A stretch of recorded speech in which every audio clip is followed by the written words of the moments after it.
Assalamualaikum warahmatullahi wabarakatuh. Apakah Anda ingin belajar tentang filsafat bahasa? Nanti Anda akan menyaksikan para mahasiswa Universitas Negeri Semarang, calon doktor yang kuliah filsafat bahasa akan menyajikan secara menarik tentang filsafat bahasa.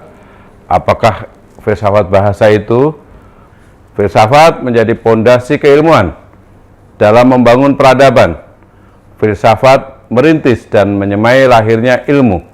Dengan filsafat itu kemudian melahirkan ilmu pengetahuan yang berkembang terus hingga sekarang ini. Karena pondasinya adalah dari filsafat. Dan berkembangnya ilmu pengetahuan juga itu akan mengembangkan filsafat-filsafat baru. Dan filsafat baru juga akan mengembangkan ilmu-ilmu pengetahuan baru. Karena filsafat melandasi benih-benih kemampuan berpikir logis dan kritis, seperti halnya ketika Anda juga belajar filsafat bahasa. Manusia menjadi begitu istimewa karena bahasa. Karena di dalam bahasa itu ada konstruksi yang begitu rumit, yang bisa dijelaskan dengan filsafat. Dan itu yang membuat manusia istimewa. Sehingga dengan bahasa orang dapat berekspresi, seperti ekspresi sastra atau ekspresi-ekspresi pengetahuan yang menyebabkan orang juga akan bisa memahami, dan pengetahuan terus akan berkembang karena juga bahasa. Jadi itulah pentingnya belajar filsafat bahasa. Mari kita belajar filsafat bahasa, terutama dari tokoh-tokoh yang berperan penting dalam pengembangan keilmuan dan peradaban. Banyak tokoh yang bisa Anda pelajari, dan nanti para mahasiswa UNES calon doktor akan memaparkan tentang tokoh-tokoh filsafat bahasa itu. Selamat belajar, selamat bertumbuh, dan terus belajar agar Anda terus bertumbuh untuk menjadi ilmuwan yang tangguh dalam menghadapi lautan badai di era disrupsi yang begitu keras. Assalamualaikum warahmatullahi wabarakatuh. Assalamualaikum warahmatullahi wabarakatuh. Nama saya Munawar, mahasiswa Universitas Negeri Semarang. Adapun tujuan pembuatan video ini yaitu untuk memenuhi mata kuliah filsafat bahasa yang diampu oleh Prof. Dr. Faturrahman M.Hum dan Dr. Tommy Kurniawan M.Hum. Yang saya ambil dalam kajian ini atau dalam mata kuliah ini yaitu teori linguistik sistemik fungsional yang diprakarsai oleh Halliday. Jadi adapun tujuan atau filosofi tentang linguistik sistemik fungsional itu sama dengan para filsuf lainnya yang harus memberikan pemahaman tentang teorinya secara komprehensif, baik dari epistemologi, aksiologi, maupun ontologi. Jadi 3 trilogi filsafat linguistik inilah yang terlebih dahulu disampaikan oleh para linguis.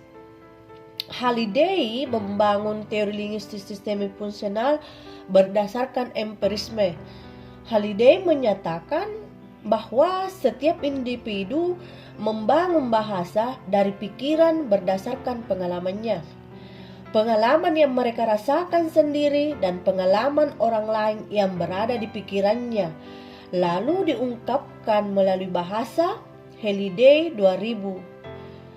Selanjutnya, seperti filsuf lainnya, Halliday menggambarkan segitiga yang menghubungkan antara bahasa, pikiran, dan dunia. 3 garis mewakili hubungan yang merupakan kunci untuk memahami tempat kita pada kenyataannya. Hubungan ini membentuk kebermaknaan bahasa yang ada dalam pikiran kita ketika disampaikan secara lisan atau diungkapkan secara tulis. Bahasa merupakan kunci dalam memahami pikiran dan dunia seseorang. Kejadian, fenomena, pengalaman, perasaan yang dirasakan seseorang itu yang di dunia nyata dan masih dalam pikiran terungkap melalui bahasa. Halliday memahami hubungan segitiga antara dunia, pikiran, dan bahasa, lalu menerapkannya ke dalam teori tata bahasa sistemik fungsional yang dikenal dengan 3 metafungsi bahasa. 3 metafungsi bahasa yaitu metafungsi ideasional, metafungsi interpersonal, dan metafungsi tekstual. 3 metafungsi bahasa, Halliday dan Hasan serta Halliday dan Thomson mengatakan bahwa suatu teks lisan atau tulis mengandung 3 metafungsi, yaitu fungsi ideasional terdiri atas eksperiensial dan logika, fungsi interpersonal dan fungsi tekstual. Metafungsi eksperiensial mengekspresikan makna atau realitas pengalaman, sedangkan metafungsi logika merealisasikan makna logis atau realitas logis yang menghubungkan antar pengalaman tersebut melalui konjungsi. Setiap metafungsi memiliki sistem pilihannya sendiri, kemudian setiap pilihan menghasilkan struktur yang berbeda. Bahasa sebagai sumber pembuat makna melalui bentuk-bentuk linguistik. Bahasa merupakan seperangkat aturan yang membentuk makna dan strukturnya. Perspektif ini dibangun di atas logika dan filosofi, yakni realitas pengalaman tentang dunia tergambar di dalam bahasa melalui tata bahasa. Aksiologinya, adapun kegunaan teori ini adalah mengkaji makna teks, bahasa Inggris maupun bahasa Indonesia.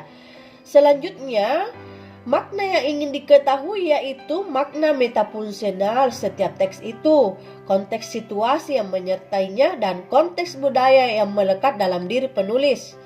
Secara ontologi, teori ini merupakan teori analisis wacana, mengkaji makna metafungsional di tingkat gramatika dan di tingkat semantik wacana. Makna dikaji dari ideasi, kohesi, struktur teks, appraisal, periodisitas sesuai konteks, medan, pelibat, sarana masing-masing. Sekian video dari saya. Terima kasih. Assalamualaikum warahmatullahi wabarakatuh. Saat ini, perhatian terhadap filsafat nampak makin besar. Keberadaan filsafat nampak dalam kehidupan sehari-hari. Filsafat telah melahirkan dan menelurkan berbagai macam perkembangan di dalam ilmu, pengetahuan, teknologi, dan seni.